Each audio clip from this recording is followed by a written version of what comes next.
Hello and welcome to the channel the स्टोमलेंट। ठीक है, तो अगर आपको याद होगा तो लास्ट वाले लेक्चर में हमने जो है अपना सेकंड वाला चैप्टर क्लास 10th की बायोलॉजी का कंट्रोल एंड कोऑर्डिनेशन कंप्लीट किया था। ठीक है, तो आज हम स्टार्ट करने वाले हैं नेक्स्ट चैप्टर, वो है हाउ डू ऑर्गेनिजम्स रिप्रोड्यूस। ठीक है, तो पहले कुछ सिंपल चीजें जान लेते हैं कि रिप्रोडक्शन जो है, क्योंकि हमने जब लाइफ प्रोसेस पढ़ी थी तो हमने ये नहीं पढ़ा था कि जो रिप्रोडक्शन है वो एक इंपॉर्टेंट लाइफ प्रोसेस जिसके बगैर ऑर्गेनिज्म जिंदा नहीं रह सकता, ये हमने नहीं पढ़ा था। तो फिर ऑर्गेनिज्म रिप्रोड्यूस क्यों करते हैं, ऑर्गेनिज्म को रिप्रोडक्शन की क्या जरूरत है। ठीक है, तो क्या होता है कि ऑर्गेनिज्म को अपनी जनरेशन कंटिन्यूटी के लिए, अब खुद को कंटिन्यू रखने के लिए, क्योंकि ऑर्गेनिज्म को पता है कि मेरा लाइफ स्पैन जो है बहुत ही कम है। ठीक है, एवरी टाइप ऑफ ऑर्गेनिज्म, जो भी किस्म का ऑर्गेनिज्म है वो जानता है ये कि मेरा लाइफ स्पैन फिक्स्ड है and after that I will die. ठीक है, जब मैं मर जाऊंगा तो फिर मैं खत्म हो जाऊंगा। अगर रिप्रोडक्शन नहीं होती तो क्या होता कि कोई पर्टिकुलर ऑर्गेनिज्म या कोई पर्टिकुलर स्पीशी की ऑर्गेनिज्म, वो उनका क्या होता, वो नहीं रह पाते, वो डिसकंटिन्यू हो जाते, वो मर जाते, तो वो खत्म हो जाते। ठीक है, लेकिन जो रिप्रोडक्शन है ये एक वे है जिससे वो अपनी कंटिन्यूटी रख पाते हैं, खुद की जो उनकी इंडिविजुअलिटी है वो रख पाते हैं। सपोज सपोज अगर हम सोचेंगे अबाउट कैट्स, ठीक है, पर्टिकुलर कैट्स है हमारे अभी अर्थ पे, सपोज हम माने कि 2000 कैट्स है या 2 लाख कैट्स है, 2 बिलियन कैट्स है, जो भी समझना है। ठीक, अब क्या हो गया कि वो सारी कैट्स मर गई। ठीक, अगर वो सारी कैट्स मर गई तो कैट्स तो खत्म हो जाएंगे ना फिर अर्थ से। इसीलिए क्या होता है कि रिप्रोडक्शन वो क्या करते हैं, अगर वो 2000 कैट्स मर गई या वो 2 मिलियन कैट्स मर गई तो नेक्स्ट जो उनकी जनरेशन है वो उनकी कंटिन्यूटी रखेंगे, वो उनको कंटिन्यू रखेंगे। ठीक, इन दियर फॉर्म, वो अपनी फॉर्म में अपनी जनरेशन, जो अपनी पीछे वाली जनरेशन थी उनको कंटिन्यू रखेंगे, उस स्पीशीज को कंटिन्यू रखेंगे। ठीक है, रिप्रोडक्शन के और बहुत सारे फायदे हैं। सपोज यहाँ पे पहला है, do organisms create exact copies of themselves. हमारा पहला टॉपिक दिया है, क्या ऑर्गेनिजम्स एग्जैक्ट कॉपी क्रिएट करते हैं। तो सॉरी मैं थोड़ा सा अनफिट हूं तो बीच बीच में खांसी आ जाती है। एग्जैक्ट कॉपी का ये मामला है कि कुछ ऑर्गेनिज्म जो है वो कॉपी बनाते हैं, एग्जैक्ट कॉपी बनाते हैं। ठीक है, उनको हम क्लोन्स के नाम से जानते हैं। ठीक है, क्लोन्स जो होते हैं वो एग्जैक्ट कॉपी होते हैं। क्लोन्स और एग्जैक्ट कॉपी वो सिमिलर होते हैं, एवरी कैरेक्टर, वहां पे डीएनए चेंज, वहां पे डीएनए में वेरिएशंस नहीं आती है। लेकिन क्या होता है कि जहां पे ऑर्गेनिज्म सेक्सुअल रिप्रोडक्शन के थ्रू जाता है वहां पे आ जाती है वेरिएशंस। ठीक है, वहां पे वेरिएशंस आ जाती है। बहुत सारी ऑर्गेनिज्म यहाँ पे एग्जैक्ट कॉपी क्रिएट नहीं करते हैं, वो डिफरेंट। वहां पे क्या होता है, जब डीएनए रेप्लिकेट होता है, हमारा मेन जो फोकस होता है जब ऑर्गेनिज्म रिप्रोड्यूस करते हैं, वो क्या होता है कि अगर आपको याद होगा क्लास 9th में हमने डिस्कस किया था कि डीएनए क्या होता है। ठीक है, डीएनए सेल में होता है। ठीक है, उसी में सारी इंफॉर्मेशन होती है पर्टिकुलर ऑर्गेनिज्म के बारे में। तो मेन मकसद जो होता है रिप्रोडक्शन के वक्त वो ये होता है कि इस डीएनए की हम एक और कॉपी बनाए और उस कॉपी को हम एक ऑर्गेनिज्म एक ऑर्गेनिज्म की शक्ल दे दें। ठीक है, लेकिन इस डीएनए को रेप्लिकेट करके एक न्यूक्लियस बना के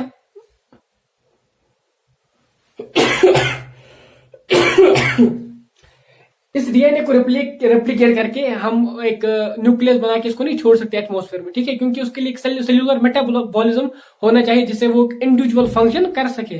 तो वो करने के लिए हम क्या करते हैं, हम डीएनए को रेप्लिकेट करते हैं, उसके बाद इसको एक सेल्यूलर मैकेनिज्म भी प्रोवाइड करते हैं इस डीएनए को, और एक नया इंडिविजुअल क्रिएट होता है। तो मेन फंक्शन क्या होता है, डीएनए को हमें रेप्लिकेट करना पड़ता है क्योंकि इसी में सारी इंफॉर्मेशन होती है। जब डीएनए रेप्लिकेट होता है तो वहां पे चांसेस होते हैं कि डीएनए में वेरिएशंस आ जाए, क्योंकि इसको रेप्लिकेट करना है एक बहुत जो इंपॉर्टेंट प्रोसेस है और बहुत ही जो है एक नाजुक सा प्रोसेस है, क्योंकि डीएनए ना तो हम देख पाते हैं ना तो हम सेल का न्यूक्लियस ही देख पाते हैं, तो कितना आप समझ सकते हो कितना डेलिकेट प्रोसेस है। तो वहां पे चेंज होने के चांसेस होते हैं, कभी कभी इतनी चेंज हो जाती है कि इतनी खतरनाक चेंज हो जाती है कि वो इन कंडीशन में रह ही नहीं पाता है और सेल डेड हो जाती है। लेकिन मोस्ट ऑफ टाइम जो है वेरिएशन इतनी आ जाती है कि वो हमारे लिए बेनिफिशियल होती है। ठीक है, तो इससे क्या होता है, वेरिएशन आ जाती है।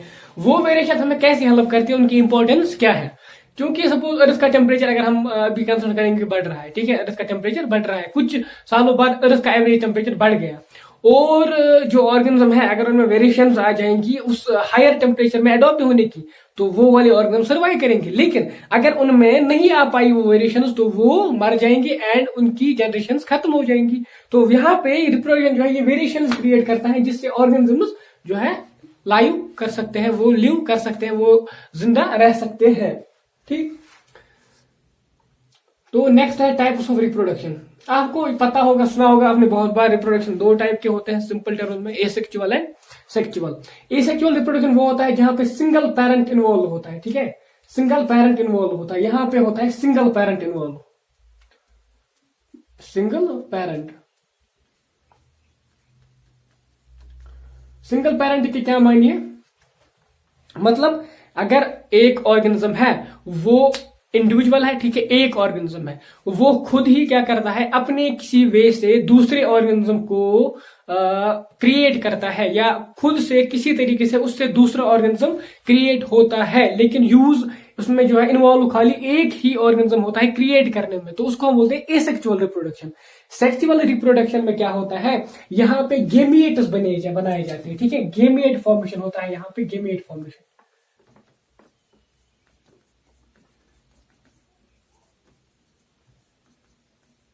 गेमिएट फॉर्मेशन होती है, और यहाँ पे एक या दो इंडिविजुअल जो है इन्वॉल्व हो सकते हैं, सपोज कुछ जो है हर्माफ्रोडाइट होते हैं।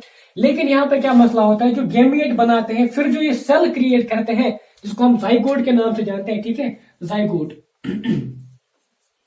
जाइगोट वो वाली सेल होती है जो दो गेमेट्स के जो है फ्यूजन से बन जाती है। इस सेल में ये प्रॉपर्टी होती है कि इस जाइगोट से जो भी सेल निकलती है वो एक अलग ऑर्गन क्रिएट कर सकते हैं, अलग टिश्यू बना सकते हैं, अलग ऑर्गन सिस्टम में कन्वर्ट हो सकते हैं। इसी तरह यहाँ पे ये जो है ये मोस्टली जो है सिंपल ऑर्गेनिज्म में पाई जाती है सेक्सुअल रिप्रोडक्शन। जो कॉम्प्लेक्स ऑर्गेनिज्म है वहां पे ऐसा नहीं हो सकता, क्योंकि वहां पे हम सेल बाय सेल डिवाइड नहीं कर सकते, ठीक है। तो वहां पे एक सेल डिवाइड करेगी, दूसरी सेल डिवाइड करेगी, ऐसा नहीं होता। वहां पे एक पर्टिकुलर सेल्स होती है जो फॉर्मेशन करती है जाइगोट का, फिर वो जाइगोट जो है एवरी टाइप ऑफ टिश्यू बना सकता है, एवरी टाइप ऑफ टिश्यू में इन्वॉल्व हो सकता है उसको फॉर्मेशन करने के लिए। एसेक्सुअल रिप्रोडक्शन में हमारे टेक्स्ट ने पहला दिया है क्या, फिजन से सिंपली दिया है फिजन। फिजन के दो टाइप्स होते हैं, binary fission and multiple fission, ठीक। सॉरी, आपके टेक्स्ट ने फिजन में दो एग्जांपल दिए हैं, ठीक है, बाइनरी फिजन में दो एग्जांपल्स दिए हैं आपके टेक्स्ट ने। एक तो दिया है एमीबा का, एमीबा की एग्जांपल दी है, ठीक। दूसरा दिया है लिशमानिया की एग्जांपल, ठीक है।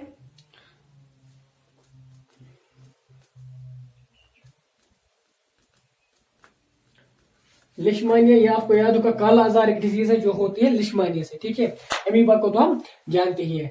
एमीबा में क्या होता है, एमीबा एक ऑर्गेनिज्म ऐसा होता है, ठीक है, ऐसे हमने देख लिया होगा बहुत बार। एमीबा की शक्ल ऐसे होती है, यहाँ पे न्यूक्लियस होता है। ये क्या करता है, ये न्यूक्लियस को रेप्लिकेट करके, या हम सब ये समझ सकते हैं कि ये न्यूक्लियस को जो यहाँ पे मटेरियल होता है उसको रेप्लिकेट करता है, ट्वाइल बना देता है, ठीक है, बन गया ना ट्वाइल मटेरियल।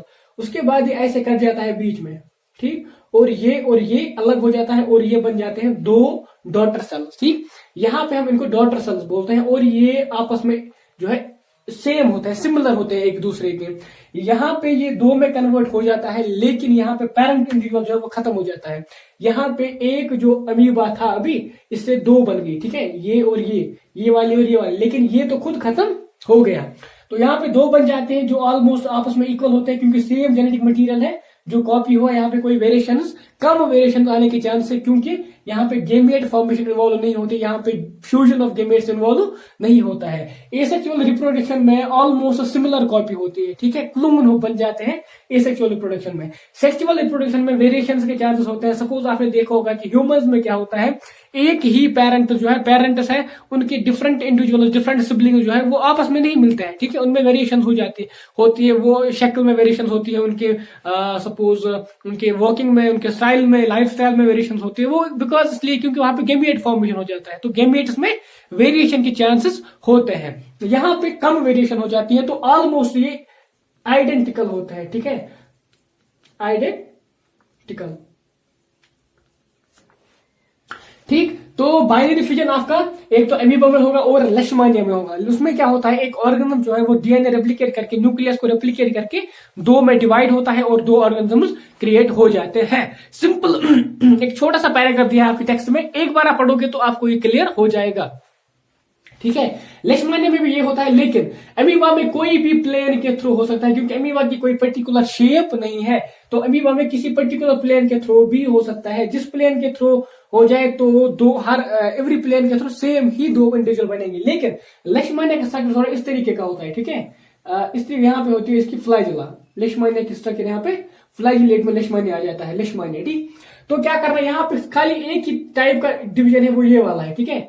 ये वाला डिवीजन जो है ये ऐसे डिवाइड करके इसको एक ही प्लेन में डिवाइड कर सकता है, क्योंकि फ्लाइजुला को दो में कन्वर्ट करना है। तो फ्लाइजुला को ऐसे स्ट्रेट करके दो में कन्वर्ट किया जाता है, फिर ऐसे यहाँ से एक फ्लाइजुला, यहाँ से एक फ्लाइजुला, और ये फिर दो इंडिविजुअल में कन्वर्ट हो जाता है। एक्चुअली इसके बहुत सारे टाइप्स होते हैं फिजन के।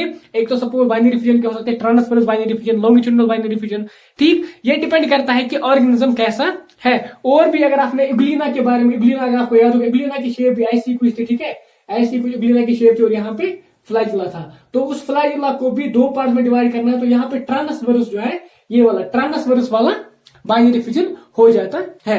तो हमारे टेक्स्ट में नहीं, हमारे टेक्स्ट में सिंपल दिया है लेशमानिया का और अमीबा का, तो हम यही दो डिस्कस करेंगे क्योंकि हमसे यही पूछे जाएंगे। तो आपको ये समझना है कि इसमें फिजन में भी पर्टिकुलर टाइप का डिवीजन हो सकता है, पर्टिकुलर प्लेन के थ्रू ये हो सकता है, पर्टिकुलर डायरेक्शन के थ्रू हो सकता है, लेकिन डिपेंड करेगा कि ऑर्गेनिज्म कैसा है। अमीबा में कोई भी प्लेन के थ्रू, लेशमानिया में ये वाला प्लेन जो ट्रांसवर्स वाला प्लेन है इसी के थ्रू बाइनरी फिजन हो जाएगा, ठीक है। लेशमानिया की जो है डायग्राम भी आपके टेक्स्ट में दी गई है। नेक्स्ट हमारा है मल्टीपल फिजन। मल्टीपल फिजन में क्या होता है, यही होता है कि एक ऑर्गेनिज्म जो है ना ऐसे खुद अपने बाहर एक सिस्ट बनाता है, ठीक, खुद को एनक्लोज करता है एक सिस्ट में, और यहाँ पे जो अंदर ऑर्गेनिज्म ये डिफरेंट डिफरेंट न्यूक्लियाई क्रिएट करता है, न्यूक्लियस को डिवाइड करता है। फिर ये न्यूक्लियस जो है थोड़ा सा साइटोप्लाज्म लेते हैं और फिर ऐसे एक कवरिंग बनाते हैं अपने, ठीक है, अपने इर्द गिर्द कवरिंग क्रिएट करते हैं। उसके बाद यहाँ पे ये इतने सारे ऑर्गेनिजम्स क्रिएट होते हैं, इतने सारी जब डिवाइड होके इतने सारे ऑर्गेनिजम्स बन जाते हैं। उसके बाद ये वाला सिस्टम यहाँ पे ब्रेक होता है और ये बाहर चले जाते हैं एज अ इंडिविजुअल, ठीक। तो क्या होता है कि जो ऑर्गेनिज्म होता है अपने साइड में है, अपने इर्द गिर्द एक टाइप का सिस्ट बनाता है, एक टाइप का शेल बनाता है, फिर अंदर ये डिवाइड करता है न्यूक्लियस को बहुत सारे पार्ट्स में। उसके बाद उस न्यूक्लियस को डिफरेंट थोड़ा सा साइटोप्लाज्म मिल जाता है और वो फॉर्म करता है सेल मेम्ब्रेन। उसके बाद वो बाहर किए जाते हैं ये सारे, और बहुत सारे इंडिविजुअल्स एक साथ निकलते हैं। तो इसका एग्जाम्पल हमें दिया है, वो दिया है पैरामीशियम। पैरामीशियम जो है मलेरिया पैरासाइट जो है ना, ठीक है, सॉरी पैरामीशियम नहीं, प्लाज्मोडियम, सॉरी ये यहाँ पे रॉन्ग है, प्लाज्मोडियम विवैक्स। तो यहाँ पे टंग स्लिप हुई, तो प्लाज्मोडियम विवैक्स जो है वो इसके थ्रू डिवाइड करता है, ठीक है। आपकी टेक्स्ट ने दिया है, एक बार पढ़ना है, सिंपल वर्ड्स में लिखा है, कोई भी उतना टफ नहीं है। नेक्स्ट हमें दिया है बडिंग, ठीक है। बडिंग में क्या होता है, एक इंडिविजुअल जो होता है, सपोज आपने ये डायग्राम तो देखी होगी आपने, ऐसे एक डायग्राम हो जाती है ऐसे, ठीक है, ऐसे ऐसे, ठीक, और यहाँ पे होते हैं ऐसे बहुत सारे टेंटेकल्स हो जाते हैं।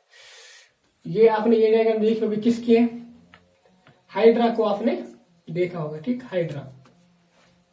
हाइड्रा क्या करता है, अपने साइड में इसको एक इस तरीके का कोई बर्ड निकलता है, ठीक है। ये बर्ड फिर क्या करता है, ये बर्ड फिर ऐसे ग्रो करके ऐसे ग्रो करके टेंटेकल्स क्रिएट करता है, टेंटेकल्स बनाता है अपने बर्ड, ठीक है। उसके बाद जब ये बर्ड मैच्योर हो जाता है तो यहाँ से डिटैच हो जाता है और ये अलग इंडिविजुअल बन जाता है।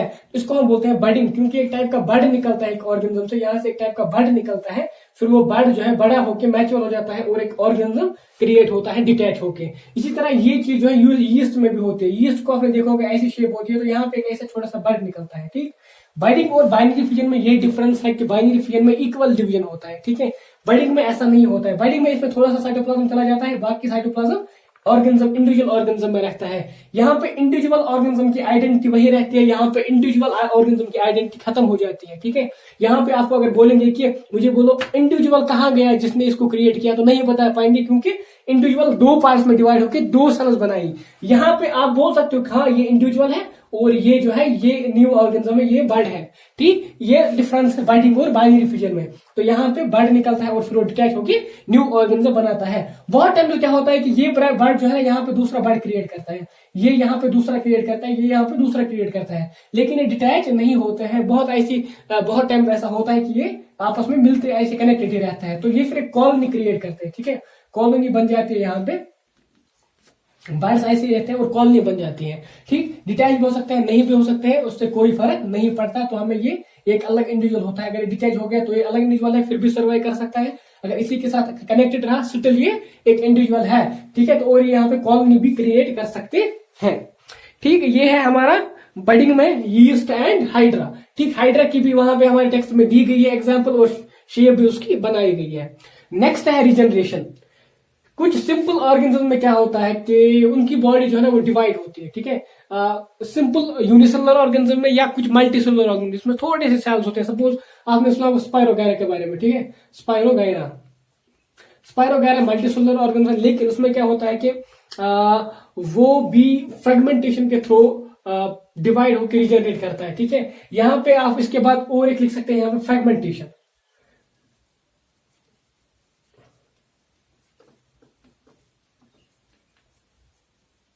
फ्रेगमेंटेशन और रिजनरेशन आपस में कनेक्टेड क्यों? क्योंकि फ्रेगमेंटेशन जब हो जाती है उसके बाद रिजनरेट होना पड़ता है ऑर्गेनिज्म को, इसलिए मैंने एक ही लिखा था, लेकिन आपके लिए मैं दूसरा लिखता हूं। देखो क्या होता है कि सपोज आपने सुना होगा बहुत बार प्लानेरिया के बारे में आपने सुना होगा। ठीक है, प्लानेरिया, स्पायरोगैरा, या आपने सुना होगा हाइड्रा के बारे में भी ऐसा है। ठीक है, हाइड्रा जो है इनमें रिजनरेशन पावर बहुत ज्यादा होता है। अगर हमने क्या किया, हाइड्रा का कोई पार्ट जो है सपोज एक टेंटेकल हमने काट दी, ये टेंटेकल जो है फिर से ग्रो करती है और फिर से वापस टेंटेकल बन जाती है। इसी तरह स्पायरोगैरा को अगर हमने काट दिया, ठीक है, स्पायरोगैरा की शेप कुछ इस तरीके की होती है, इस तरीके की शेप होती है। ठीक है, ऐसी शेप होती है, यहाँ पे ऐसे आई टाइप कुछ हो जाते हैं। ठीक है, अगर इसको हमने ब्रेक किया ना, यहाँ पे 3 पार्ट्स में डिवाइड किया, ये वाला पार्ट जो है बाकी ग्रो करेगा, ये वाला पार्ट ऊपर और नीचे दोनों पार्ट ग्रो करेगा, और ये वाला पार्ट ऊपर, सारा ग्रो करके अलग अलग इंडिविजुअल बन जाएंगे। तो ये है यहाँ पे रिजनरेशन की कैपेसिटी बहुत ज्यादा होती है। तो ये रिजनरेशन या फ्रेगमेंटेशन के थ्रू भी अपनी जो है रिप्रोडक्शन कर सकते हैं। ठीक है ना, सिंपल सी चीज है, कोई उतना मसला नहीं है, आपने आराम से पढ़ना है और आराम से देखना है। तो हाइड्रा में भी ये होता है और प्लानेरिया एंड स्पायरोगैरा में भी होता है। ठीक है, अब क्या होता है कि प्लांट्स में कुछ चीजें हैं, प्लांट्स में जो चीजें एसेक्सुअल रिप्रोडक्शन के थ्रू हम उनको हम वेजिटेटिव रिप्रोडक्शन बोलते हैं। ठीक है, प्लांट्स में जो एसेक्सुअल रिप्रोडक्शन है उसको हम वेजिटेटिव रिप्रोडक्शन बोलते हैं। सपोज यहाँ पे सेक्सुअल रिप्रोडक्शन के बगैर जिसमें गैमेट्स ना बन जाए और गैमेट्स का फ्यूजन न हो, प्लांट्स में उन चीजों को हम वेजिटेटिव रिप्रोडक्शन बोलते हैं। सपोज प्लांट्स में भी बहुत सारे टाइप बर्डिंग आपने बर्ड सुने होंगे, आइज जो पोटैटो पे होती है। ठीक है, पोटैटो पे कुछ टाइप की छोटी छोटी इनको हम आइज बोलते हैं, वो होती है, वहां से फिर बर्ड निकलता है और एक ऑर्गेनिज्म, एक प्लांट बन जाता है। इसी तरह और सारे स्टेम्स, रूट्स यूज किए जाते हैं, या स्टेम आपने बहुत बार सुना होगा, देखा भी होगा कि हम क्या करते हैं, पर्टिकुलर स्टेम की एक इतना बड़ा स्टम काट लेते हैं, ठीक, उसको फिर जमीन में लगा देते हैं, तो फिर वहां से क्या है उसमें लीव्स आ जाते हैं और वो बड़ा होके एक प्लांट बन जाता है। तो वो वेजिटेटिव रिप्रोडक्शन है, जहां पे हम ऑर्गेनिज्म का, प्लांट का कोई पर्टिकुलर पार्ट यूज करते हैं, शो करने, उसको लगाते हैं लैंड में और फिर वो इंडिविजुअल बन जाता है। ठीक है, तो वहां पे क्या होता है, वो प्रोसेस ज्यादा इजी होता है और वो जल्दी ही फ्रूट्स देते हैं, क्योंकि वो सीड से उनको निकलना नहीं पड़ता है। ठीक है, वो पहले ही इंडिविजुअल बन गए हैं, वो पहले ही उनकी पर्टिकुलर हाइट है और पर्टिकुलर टिश्यू में वो हो गए हैं डेवलप, तो वो क्या करते हैं, उनको खाली कुछ लीफ ब्रांच बना के बड़ा होना पड़ता है। अगर हम सीड शो करेंगे तो पहले सीड को जर्मिनेट होना है, फिर जर्मिनेट होकर उसको बड़ा होना है, उसको नरिशमेंट चाहिए, उसको फिर वहां पे खराब होने के ज्यादा खतरे होते हैं, क्योंकि वहां पे इन्फेक्शन कंट्रैक्ट करने के ज्यादा खतरे होते हैं। तो यहाँ पे क्या होता है कि ये ज्यादा वाला बेटर ऑप्शन होता है। तो बहुत सी चीजें यूज करते हैं हम, सपोज इसमें हम रूट्स करते हैं, लाइक शुगर केन्स में हम करते हैं स्टेम कटिंग। ठीक है,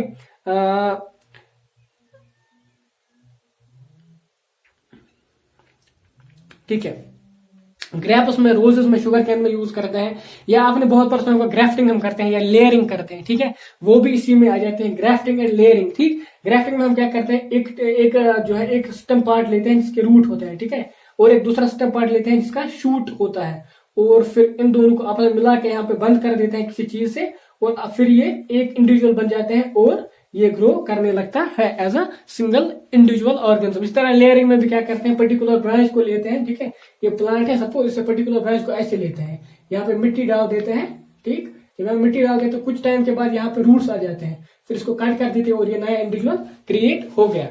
ठीक, इसी तरह वेजिटेटिव रिप्रोडक्शन के बहुत सारे मेथड्स हैं। रूट्स हम यूज करते हैं, शूट्स यूज करते हैं, स्टेम या कभी लीफ भी हम यूज करते हैं। ब्रायोफाइलम के केस में हम क्या करते हैं, जो लीफ होता है ब्रायोफाइलम का, ठीक है, जो लीफ होता है इसके यहाँ पे बर्ड्स होते हैं, ठीक, इसके साइड में मार्जिन में बर्ड्स निकलते हैं और ये बर्ड्स जो है हम फिर यूज करते हैं एक particular organism, particular individual create करने के लिए। ठीक है, ब्रायोफाइलम की डायग्राम आपके टेक्स्ट में भी दी है, उसको भी आप देख सकते हो। स्पोर फॉर्मेशन नेक्स्ट है। क्लास में हमने पढ़ा था फंजे के बारे में। फंजे के बारे में हमने ये पढ़ा था कि फंजे जो है वो स्पोर क्रिएट करते हैं, वो स्पोर फॉर्मेशन करते हैं। स्पोर फॉर्मेशन के बहुत सारे टाइप्स हैं, ठीक, और जो वाले वहां पे क्या होता है कि वो रिप्रोडक्टिव स्ट्रक्चर्स नहीं होते हैं, वो ऐसे एक ब्रांच निकलती है, उसके ऊपर जो है सेल्स जो है वो एक टाइप की मॉडिफाई होकर टाइप के स्पोर्स बन जाते हैं। वो स्पोर जब दूसरी जगह गिरते हैं तो वो वहां पे न्यू इंडिविजुअल क्रिएट करते हैं। आपकी टेक्स्ट की लाइन में पढ़ता हूं आपके लिए। The thread-like structures that developed on the bread, ठीक, above or the hyphae of the bread mold, rhizopus, they are not reproductive parts. On the other hand, the tiny bulb on a stick structure are involved in a reproduction. The bulbs are sporangia, which contain cells or spores that can eventually develop into new rhizopus individual. The spores are covered by thick walls that protect them until they come into contact with the another moist surface and can begin to grow. ठीक है, तो fungi में क्या होता है, सब Rhizopus आपका bread mould है, वहां पे एक ऐसे एक हाइफे निकलती है ऊपर, उसके ऊपर जो है बॉब लाइक स्ट्रक्चर बन जाता है जिसमें सेल्स रखी जाती है या स्पोर्स क्रिएट किए जाते हैं, उसमें वो रख दिए जाते हैं। उसके बाद वो स्पोर जो है उनको थिक वॉल से कवर किया जाता है, शल उनको थिक वॉल्स में कवर किया जाता है। उसके बाद वो बॉब जब टूट जाता है तो वो स्पोर जो है डिस्पर्स होता है, डिफरेंट जगह पे फेंके जाते हैं। तो फिर जब तक उनको कोई ऐसी सरफेस ना मिले जहां पे फूड अवेलेबल हो, अच्छी कंडीशन हो उनके लिए, वो वहां पे जर्मिनेट होते हैं और न्यू राइजोपस क्रिएट करते हैं। ठीक है, तो ये जो है ये हमारी सारी होगी, स्पोर फॉर्मेशन भी हो गया। नेक्स्ट है टिश्यू कल्चर। टिश्यू कल्चर जो है एक टेक्निक है जो आज के एरा में यूज की जाती है, बहुत ही ज्यादा यूज की जाती है। इसमें हम एक पर्टिकुलर पार्ट लेते हैं, कुछ सेल्स लेते हैं प्लांट के, ठीक है, इनको एक न्यूट्रिटिव मीडियम में डालते हैं, एक मीडियम में डालते हैं जहां पे हम कंडीशन उसको रखते हैं कि जहां पे सेल्स ग्रो कर सके। तो ये ग्रो सेल्स क्या करते हैं, डिवाइड करती है और फिर हम इनमें डिफरेंट हार्मोन डालते हैं, प्लांट हार्मोन, जिसकी वजह से यहाँ पे रूट जो है निकल आते हैं और ऊपर शूट क्रिएट होता है। ये जो है ये फास्ट मेथड है किसी प्लांट के फॉर्मेशन के लिए। ठीक है, यहाँ पे बहुत ही कम टाइम लगता है, तो ये हम मोस्टली यूज करते हैं ऑर्नामेंटल प्लांट्स के लिए जो हमें ज्यादा चाहिए होते हैं कम टाइम में। ठीक है, ये सिंपल सा टेबल है, आपके टेक्स्ट नहीं दिया है, आप पढ़ोगे तो आपको समझ में आ जाएगा। मैं होप करता हूं कि मैंने एवरी टाइम जो है मैंने इसको इजी बनाने की कोशिश की, इसलिए मैं एक ही लेक्चर में इसको खत्म किया। अगर मैं चाहता तो मैं अलग से बडिंग बाइनरी फिजन को एक क्लास में खत्म करता, बडिंग को एक क्लास में, रीजनरेशन को एक क्लास में, लेकिन उतना ये नहीं है। हमारे टेक्स्ट ने सिंपल दिया है तो हमें सिंपल ही पढ़ना है। बाइनरी फिजन में, मल्टीपल फिजन में क्या दिया है, बडिंग में क्या दिया है, रीजनरेशन में क्या दिया है, फ्रेगमेंटेशन में क्या दिया है, सिंपल टर्म से सिंपल से आप टेक्स्ट से एक बार पढ़ोगे तो आपको समझ में आ जाएगा। कोई भी रॉकेट साइंस नहीं है इसमें।